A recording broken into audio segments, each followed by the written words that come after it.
guys. Okay, so this is the second time I start this video. Somehow, somewhere, I must have clicked a link that I have up here, and I hear Kurt from Lord Muck start talking. I'm like, what the hell is that?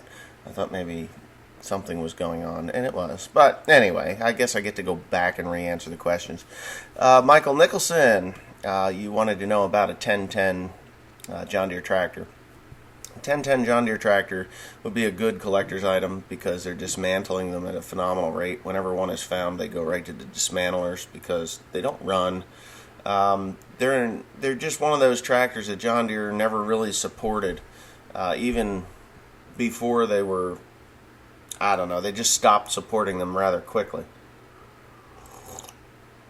It's the 1010, the 2010, the 2020, and the 1020. Those tractors were, I even think the 810 and the 820, those tractors were the smaller tractors. They're collector's items. I wouldn't even bother buying one of those. If you're going to buy a John Deere to do those small chores, you can get a John Deere 50. They still make parts for those things. Not John Deere. Well, I don't know if John Deere's making parts for them or not. They might have A&I doing them. But you can get like a John Deere 50 or a 60 or a 70. 70 is pretty big, but a 50 or a 40, 420, 430, 520, 530, in that genre, the two cylinders, and they're cool. Whereas the 1010, yeah, it's a neat little tractor, but it's not supported, and you're going to be buying used parts, and the problem with them is the parts that broke, everybody's parts broke. They were always broke. So I wouldn't buy that. Get something different. As far as WT Farm Girl, as far as my mailbox, yeah, I'm going to take big 55-gallon drums. I got two of them. One's cut a third of the drum is cut, and I'm going to set that on. I'm going to cut it out. I'm going to either put a mailbox in it and fill it with concrete, or I'm going to get some square hollow tubing. I have square hollow tubing, and I can build a door with a magnet or a latch on the door and get it fixed that way, because I know there's one guy in here, he's like, oh, there's no conspiracy to hit your mailbox. Well, about 100 feet down the road, there's a cutout where you go up into a field, and twice now, both snowstorms, they have skipped the plow up that little cutout, onto the curb, and then skinned about this far past the curb into the dirt to hit the mailbox. They hit my mailbox. The first time they hit the concrete, I have concrete flower pot that holds my mailbox. And they hit that and pushed it out of the way, but they took my neighbor's mailbox completely off. Alright, so I think there is a conspiracy to, excuse me, I gulped a bit of air with my coffee. I think there is a conspiracy to take out that mailbox, because the very next snowstorm, they did the exact same thing, but they hit that concrete, and they spun the concrete around and took my mailbox off. So Tim put a new mailbox on. If it happens again this time, they're getting at least a 1,500-pound chunk of concrete to run into. And I'm probably going to take bags of concrete, sackcrete, and stack it around, and put barbed wire and put plow versus pandy on the side of the 55-gallon drum. Make it look like it's a little, bunker, like from World War II. Yeah, I think that's kind of cool. So, yeah, at least that's what's going to happen if it happens. And it'll make a nice video also. Somebody wants me to bring back the banjo. Well, the banjo's downstairs. I haven't played it in a couple of weeks, but I really should get back into it. I had Lyme disease, and my joints are real stiff, and it makes things hard. It makes it hard to play. So, yeah. Now, this guy says he's drinking from the same mug as I am. Not this one. This one's actually broken here. There's a crack here and a crack there, but it holds together. I want to put some crazy glue on it. Here's a good question. Wes, will you ever do moldboard plowing again? If so, what do you normally pull the two you have with? The last time I plowed really wasn't that long ago. I used the 8120, and I pulled the 2600 plow with that, 6-bottom plow. And The time before that, I used the 4960. I did quite a bit of plowing with the 4960, like hundreds of acres, and I enjoy plowing. I always wanted one of those rollover plows like they use in Europe, and they're not very common here. You can get them in certain areas, usually hilly areas, or potato farms use them a lot, but in this area where I am, they're very hard to find. You have to travel quite a few 100 miles to the west or northwest to get them, and I just never felt that it was that necessary to own one of them. And I think I would buy a Kleinskeld if I was going to buy a moldboard plow. Again, I have two John Deeres. They pull hard. They're not like, I had a white 508 6 bottom. Is that a 6 bottom? Yeah, I think it was not a 5 bottom. 508 5 bottom white, 18 or 20. I think it was a 20-inch plow. It was a big sucker. And I pulled that with a 50-20. I pulled it with the 4450, 4430. I think I even did pull it with... No, I never did pull it with the 4960. Never did. Alright. Let's see. Who is AI? I am looking here to talk about farming, and I agree, and all that goes with it. Who is AL? I don't get that one. You have to rephrase that. Dom Mannon T1. Kroger and Walmart own their own dairy farms, so they don't buy milk. That's not true. They cannot produce enough milk. Even Wawa started out as a dairy farm, and Wawa is a East Coast, northeast kind of a thing. Actually, it's in this area from Philadelphia. I haven't seen them too much farther north than New Jersey. I don't think I've ever seen one in New York.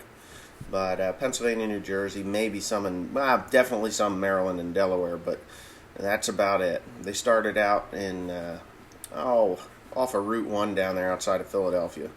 Conshohocken, I think. There was a dairy there. It was Wawa. And the term Wawa, and their logo's a goose.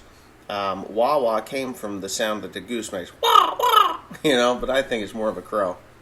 He figured that the geese sounded like Wawa. So that's how that name came about. Some more useless information that I have. Here's one. Wes, you talk about diversification. What would you do if the mulch hay market took a dive overnight? I think I answered that in text. Let me look. And yeah. Well, actually, if it took a dive overnight, I have contracts on my hay. And I usually do, well, not usually, but I always do the contracting in April. At the latest May. So when I go into the contract procedure or the meeting where I contract the amount of hay that I'm going to be producing and selling, I know at the end of that meeting what my price is. I know how many tons I'm going to be providing, and I know whether I'm going to be killing a lot of hay and putting in soybeans and corn, or whether I'm going to be putting down some nitrogen and potash and sulfur for my hay. So I will know rather quickly before the season starts that if I'm going to be killing a bunch of hay. So I'm not really concerned because I do have all my grain equipment still. I haven't sold any of it.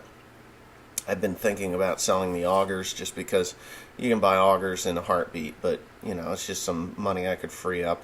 But anyways, with that being said, I could go right into grain, and it's not really a big problem. If they say, at this time of the year, Wesley, we're not taking any of your hay, there's plenty of mushroom barns down there that will take it.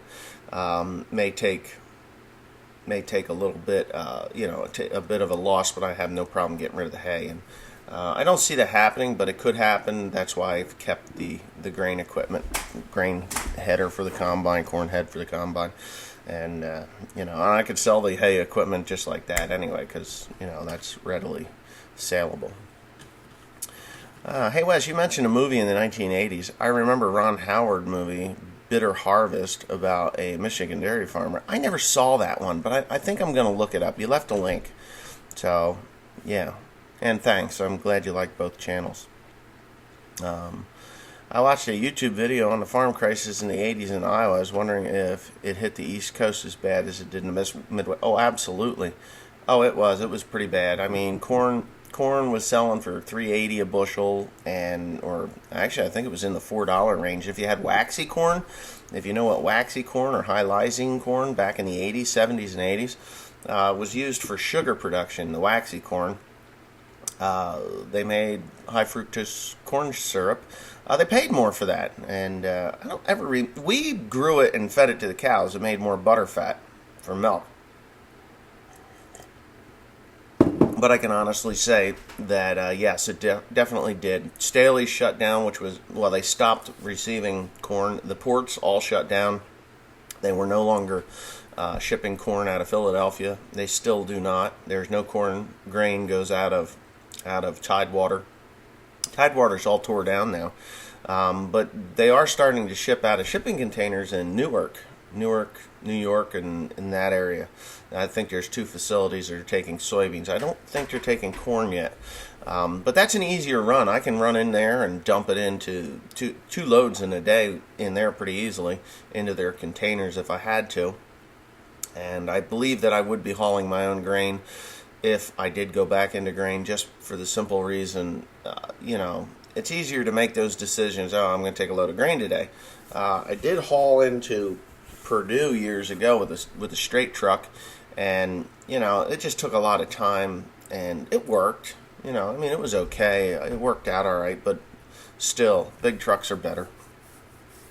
So, yeah, fix your mailbox with a 12-inch I-beam.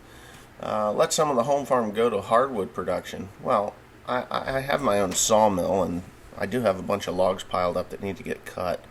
Here's a question. Have you ever farmed sunflowers before? If so, do you have any tips or suggestions for someone who has not done them? Okay, sunflowers are tricky here in the East Coast. I think out in the Midwest where they're actually native, that's where they started out.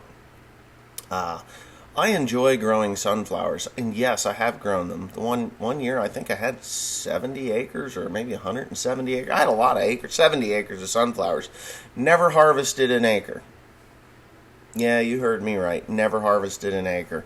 They're funny because once they tilt their heads down, they make special sunflower headers, and if you're able to get one, I would definitely purchase one of those, because what happens is if you go with a grain reel, the little bastards will hook the grain reel, and it's better to go one direction if you have a grain head. I used PVC pipe. I've done it several different times. Corn head, you have a lot of loss, so you gotta deal with the loss of the sunflowers, but they do make an actual sunflower header that is very efficient. It actually has shaker plates. So as the sunflowers come in, it cuts them off, and then they fall inward, and then it looks like a corn head. But there's these little shaker plates, and they shake the seeds that get shook loose in the head to the back, and then they go into the combine and up into the tank where you really want them to be. So they work really well. But if you get wet weather, the water will lay on the back side of that sunflower head because they tilt down, and then it'll rot them, and they're very dusty. They're worth some money. I mean, they really are. But the problem is that they get very dusty, and then you have combine fires. You really have to blow your combine off every 3 hours in order to keep it from catching on fire. I know several people in the area that have done them, and it's like, wow, we love the money, but we hate the stress of it, because they have to come off when they come off. And the deer love them. That was the last time I grew them, when the deer got so bad that they got about 2 feet tall and they just bit the heads off. Pissed me off to no end. The nice thing about sunflowers is if you take the top head off, you'll get a bunch of little flowers to come out the side. Does it make up for the whole thing? No, but it makes up for more than about half of it. So good luck. And you can get sunflowers there's genetically modified sunflowers, and they take a specific herbicide, which I still have some of it in the shop there, and it works really well for weeds. The nice thing about sunflowers is they put a taproot down about 30 feet. I mean, they will just break up hardpan, and they'll pull up nutrients that you don't have you don't have the availability to get with corn or soybeans or wheat. So if you're looking to pull nutrients up into the soil, the upper regions of the soil, up the top usable half of the soil, go ahead and plant sunflowers. They can take drought, they can take wet weather too. They work well. I agree, Wes. Cheap food will go away. Eventually it will go away, yes. How big is the shop? Well, the shop is 54 by 72. That's the whole building. It was built in about 76. 1975 or 76. I was little when they built it.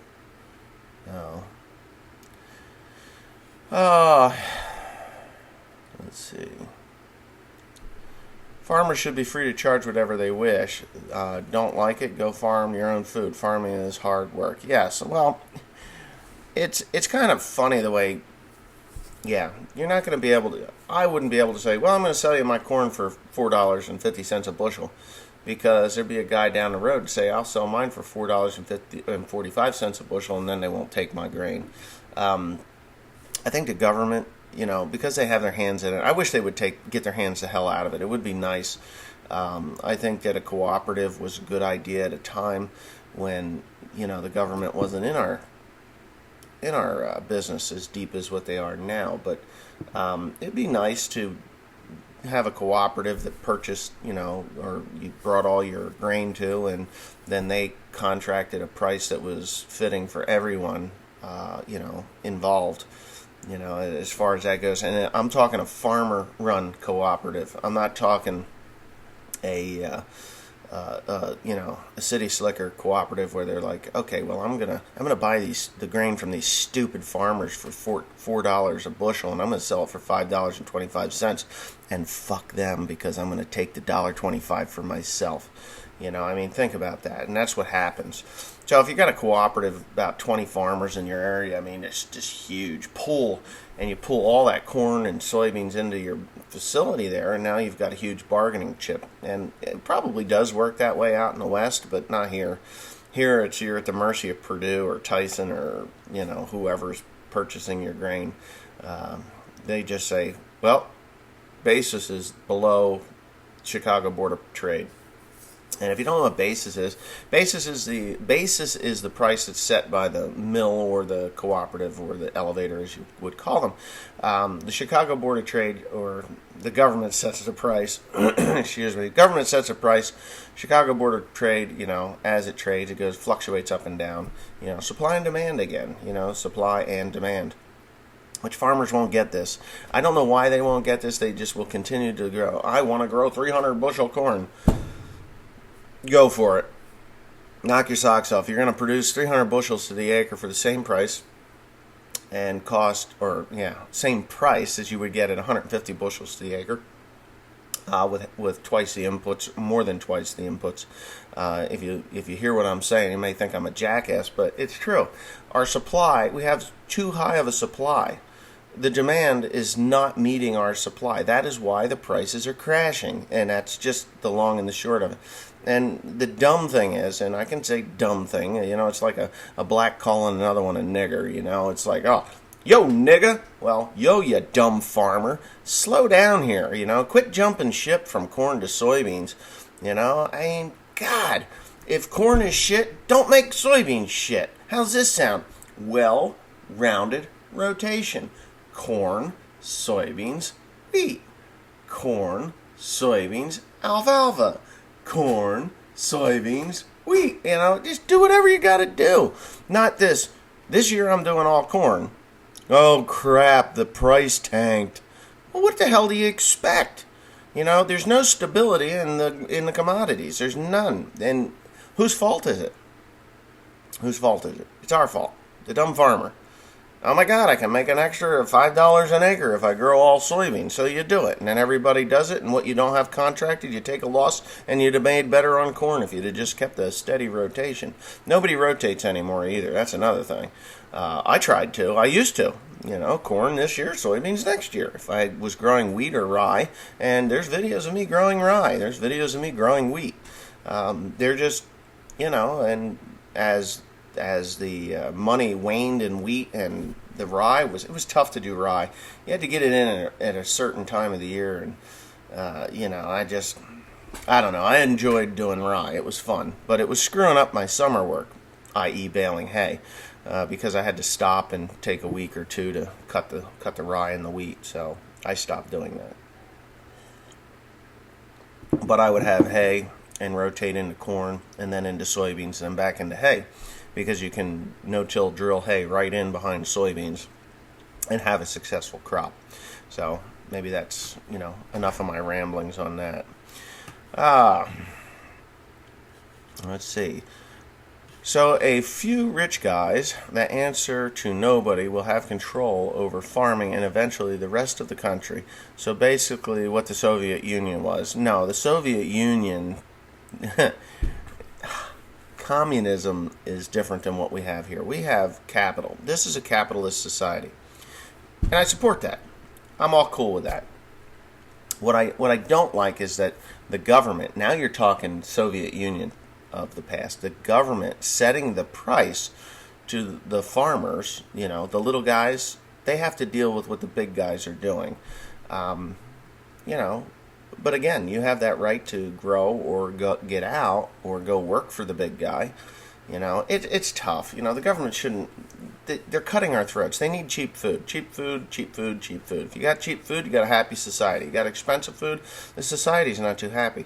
I mean, just think about this. I was down there on TV last night, flipping through the channels, and I saw this 750-pound woman. And she's going to Texas. I had to watch it because I was like, oh my God. It was called My 600-Pound Life. And I've seen it in the past, and I'm like, that's cheap food. And then I find out that these people are living in poverty. She's basically a fat hog that the farmer slops. Just slop the food into him. So the husband, who is working his ass off, or the wife, or whatever, or both of them. I saw one time that there were two very huge people. One was almost 800 pounds. The other one was almost 700 pounds. And they had custom-built scooters that were paid for by, you guessed it, the taxpayer. Because they were too fat to work. But they could eat a lot. They go to the grocery store and fill 2 shopping carts for a day. They had to do this daily. We're talking hundreds and hundreds of dollars worth of crap. Cheap food, though. Twinkies, soda. There was no milk in there. None. Ice cream. That was the most dairy that they had, was ice cream. And they bought that by the freaking bucket. You can buy ice cream in buckets. Plastic buckets. Yuck. Anyway, I like ice cream from time to time, but I don't like plastic buckets of ice cream. I get a half a gallon of ice cream and it goes bad in the freezer before I eat the other. I'll have a couple of... I should just buy the little cups, and put them in the freezer and, stretch wrap them. But they just go bad. I don't eat them I don't eat ice cream much. So, but those are welfare recipients that have food stamps and God knows what else. And then this guy, this doctor, he humiliates the ever-loving shit out of them on TV. And he's making millions of dollars because he's cutting these people apart.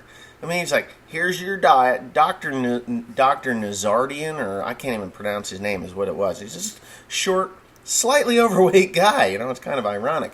And he's older, and he's a pretty smart guy, though. I mean, come on. Anyway, he tells these people, you must lose 50 pounds in 1 month. All right. So you're 700 pounds. What's 50 pounds? It's not much. It's water weight, for Christ's sakes. Actually, if they drank more water, they'd probably piss out 50 pounds. Yes, if you drink water, you will lose weight. It's a funny thing. It keeps things flowing, so they're probably dehydrated, which is causing their bodies to retain water, which is where that 50 pounds comes from. But they drink soda, and soda, it'll make you piss, but all that energy, or sugar, which converts to fat. So they might be peeing a lot more, but they're stowing energy, or that fat, which they need to get rid of. But it's all done on taxpayers, so cheap food. You buy cheap food. Make food a little more expensive where you actually have to think, or, like I've said in the past, food stamps, 6 months, man. 6 months, 9 months. 9 months maximum. That's it. You have that time, unless you're going to school to re-educate. There's a lot of jobs coming into the country. Thank you, Mr. President. I agree that things are getting better. I mean, I'm seeing it locally, which is really weird. The old paper mills that shut down about 20 years ago. I mean, completely shut down 20 years ago. Lipton Tea, a French company, bought it, and I don't know. There's rumors that it may go back into food processing, manufacturing of whatever they're going to manufacture over there. Eaton Transmission, Eaton Fuller. They were over here in Flemington. Could you believe that? They sold out about 25 years ago or so. Actually, all my parts bins came out of Eaton Fuller. I got them for free. They were cleaning it up after they shut it down.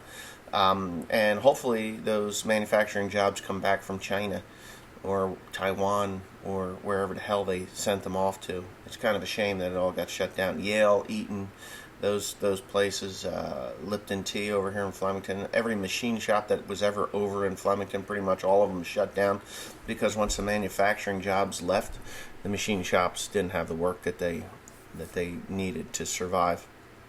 Even Agway shut down. They were fuel and hardware and fertilizers and seed. They turned to Milford Crop Fertilizers, and they shut down. Now it's FS Growmark, which they moved away from Flemington. Can you believe Flemington? The county seat of Hunterdon County, and it was nothing but agriculture. Now it looks like little Havana, and they congregate down there at Steve's General Store, and they used to run when the police would come by to pick them up to send them back to wherever the hell it is they came from. Now they just like, yo hablo, see you later, and the cop goes driving through the parking lot because they're all a bunch of illegals, and it's a shame. It's full of illegal aliens in Flemington. You don't even recognize Flemington anymore. It's crazy. So I'm hoping that I got some questions answered here. When you are talking acre rent, are you talking monthly or annually? It's annually. It's not a monthly thing. It's not. It's annual. It's just the way it is. I have a fellow that, complained that I took 3 cuttings of hay off of his property, and he felt that he should have gotten paid 3 times, which I felt was kind of asinine, but what are you going to do? When you rent it for a year, you can do whatever the hell you want with it as long as it's not, designated in the lease agreement that you don't do something. If I want to make 7 cuts a year off of it, I'm going to do it for the same price, and for the price that I pay, I wish I could get seven cuttings a year off of it. I think I got 4. No, I got 3 cuttings off of that one. And it was nice, I made out okay. Without it, I wouldn't have been able to pay the rent payment, and that's good ground though. It's close to home, so I pay a little bit more for it. Here's one. Today, the news talking heads were complaining that salt was being found in fresh water in the Northeast, and claims that officials are looking for new alternative deicing substances. No shit. This is called metal dissolvation solution. If there's such a thing as dissolvation. Metal dissolving solution is what they're putting on the highways now. Brine, calcium chloride, and salt. They put it on about 24 hours before it snows. It's nothing but a dusty highway then as you're going up and down the highway. And for what reason? By the time it snows, it all blew away. I think it's the dumbest fucking thing I've ever seen in my life. But wow. Just wow. And now beet juice, fine. Squirt it on there. What's it going to hurt? I'll grow beets just for that process. I would grow beets. Why not? I don't know how to grow them, but I'll find out. It would be kind of fun. But anyways, I've been talking for damn near 30 minutes. Oh my God. And anyways, but with that being said, I am going to sign off. Thanks for stopping by. If you enjoy these, give me a thumbs up. Don't forget to comment, rate, and subscribe. It's free. You can do it. You just hit the subscribe button, and then twice a week you get to listen to me yammer on about bullshit. So, yeah. Thanks again.